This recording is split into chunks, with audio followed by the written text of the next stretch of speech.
제 유튜브 채널, 인스타그램 보신 분은 아시겠지만 저는 이제 사교육 없는 교육을 이제 표방하고 있습니다. 그래서 만약에 사교육을 딱 하나만 시킨다면 뭘 시키겠냐라고 하면 저는 이제 독서, 토론, 논술을 시키겠습니다. 별도의 에너지가 안 들어가야 아이가 이걸 하면서 편안하다라고 하면서 요게 초, 중, 고가 지속되는 거예요.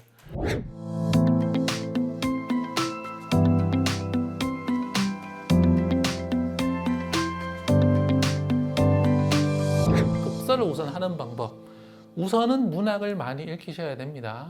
문학을 많이 읽어야 그 다음에 비문학도 좀 들어가요. 근데 부모님들이 공부하다 보니까 자꾸 비문학만 생각을 하시는데 문학은 굉장히 그 밑바탕이 되는 거예요. 얘가 약하면 비문학 쌓기가 조금 쉽지가 않습니다. 그래서 문학부터 충분히 읽히시고 그 다음에 비문학으로 점점 넓혀가는 것들이 어휘를 단계 알맞게 확장해 나가는 효과가 있습니다. 아이 혼자 책을 읽다가 모르는 단어가 나왔을 때 어떻게 해야 되나요? 자, 뜻을 알려주는 부모와 뜻을 알려주지 않는 부모에 대한 연구가 있어요. 당연히 뜻을 알려주는 부모의 자녀가 어휘력이 훨씬 좋습니다. 그런데 그보다 아이가 스스로 생각하고 고민하는 게 더 중요합니다. 그러니까 그냥 알려주는 것보다 요 어휘가 무슨 뜻일 것 같아라고 물어보시는 게 더 효율적이에요. 왜냐하면 아이가 배워야 할 어휘가 한두 개가 아니거든요. 그거를 매번 부모님이나 선생님이 알려주지 못하세요. 결국에는 아이 스스로 이 내용의 흐름상에 봤을 때 어떤 어휘겠거니 짐작하고 찾아보고 하는 태도를 길러줘야 돼요. 답을 주는 것보다 아이가 어휘에 대해서 생각을 하도록 질문을 해주는 게 훨씬 더 중요합니다. 그랬을 때 아이가 부모님하고 그런 생각을 해봤던 것들이 훈련이 되면서 독서를 할 때도 지식이 계속 들어오거든요. 글쓰기를 많이 싫어합니다. 어떻게 하면 재밌게 글쓰기를 시작할 수 있을까요? 글쓰기를 재밌게 하는 방법, 제가 포인트를 두는 건 대화를 통해서 생각할 거리를 생산하는 과정입니다. 근데 글을 단순히 글 써라라고 하면 굉장히 재미가 없거든요. 왜 재미가 없냐?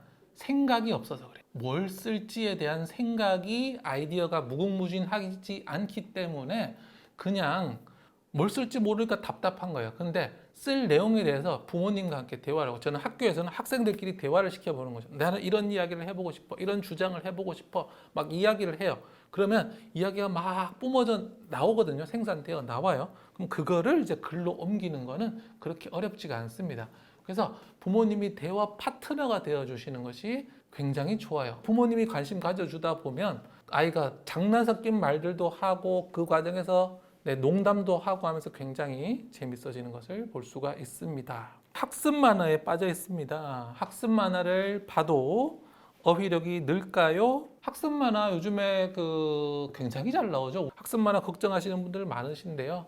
학습 만화만큼 아이들한테 배경 지식을 잘 늘려주는 책도 없습니다. 학습 만화에 보면 예를 들어서 Y 같은 책들 보면 거기 개념어들 나오거든요. 그래서 하루에 한 챕터 정도는 이제 부모님이 아이한테 읽고 그 읽은 내용에 대해서 한번 거기 나오는 개념어들을 가지고 대화해보고 찾아보고 또 문장 만들기 같은 활동들 해본다면, 그러니까 어휘를 살리는 게 포인트입니다. 사용하는 것. 읽고도 관심이 없으면 그냥 지나가니까 거기에 관심을 가질 수 있도록 부모님이 과제처럼 요거 그냥 자유롭게 읽어. 그리고 한 챕터에서 나오는 단어 한두 개만 찾아봐. 엄마랑 그거 한번 얘기해보고 찾아보자. 이렇게 한다면 부담감 적게 할 수 있겠죠. 독후 활동을 해야 하나요? 효과가 있냐 없냐라고 물으시면 당연히 효과가 있습니다. 그런데 문제가 뭐예요? 독후 활동을 계속하면 아이가 독서를 싫어하게 되기가 쉽습니다. 그건 아이가 좋아하면 하면 되고 또 가끔은 하면 되는데 포인트는 이게 지속성이거든요. 자녀 교육을 할 때 항상 지속 가능성을 생각하셔야 돼요. 독후 활동도 지속하기가 조금 어려운 경우가 많습니다. 책을 읽을 때 아이가 책은 읽잖아요. 그러면 읽는 과정에서 아이가 자연스럽게 할 수 있도록 해주셔야 되는데, 그게 아까 전에 말씀드렸던 단어 의식해서 한자 해가지고 아이가 읽으면서 생각하게, 그러면 별도의 에너지가 들어가지 않거든요. 이렇게 별도의 에너지가 안 들어가야 아이가 이걸 하면서 편안하다라고 하면서 요게 초, 중, 고가 지속되는 거예요. 미디어 노출로 인터넷 용어 줄임말 많이 사용해서 어휘력이 떨어지는 것 같습니다. 이런 문제를 어떻게 해결할 수 있을까요? 라는 질문인데요. 이거 정말 좀 확실히 많이 느껴지는 부분들이죠. TV에서 조금 비속어까지는 아닌데 이렇게 수준 높지 못한 단어들 막 많이 쓰고 하면서 아이들이 좋은 어휘를 쓰는 것이 오히려 뭔가 꼰대처럼 느껴지는 그런 일도 있는데 그 질문 중에 한 분이 이 해답이 될 수 있을 만한 질문이 있었어요. 뭐냐면은 오늘의 어휘 같은 거를 한번 선정을 해보는 거죠. 오늘의 어휘. 뭐 뉴스를 보다가 딱 나왔어.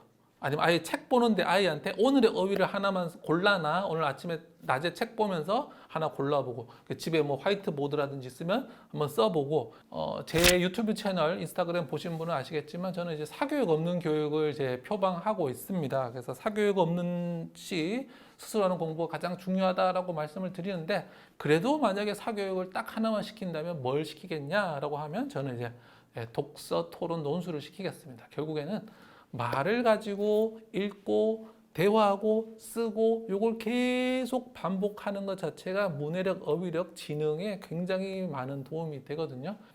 네, 오늘 이렇게 어휘력을 잡아야 공부가 잡힙니다. 설명드렸습니다. 어휘가 얼마나 중요한지 그리고 어휘를 어떻게 길러야 하는지까지 설명드렸는데요. 오늘 쉬운 방법들 많이 알려드렸으니까 하나 골라서 선택해서 한번 실천해 보시고 또 완전 공부력 어휘도 함께 써보신다면 많은 효과 보실 수 있을 것 같습니다.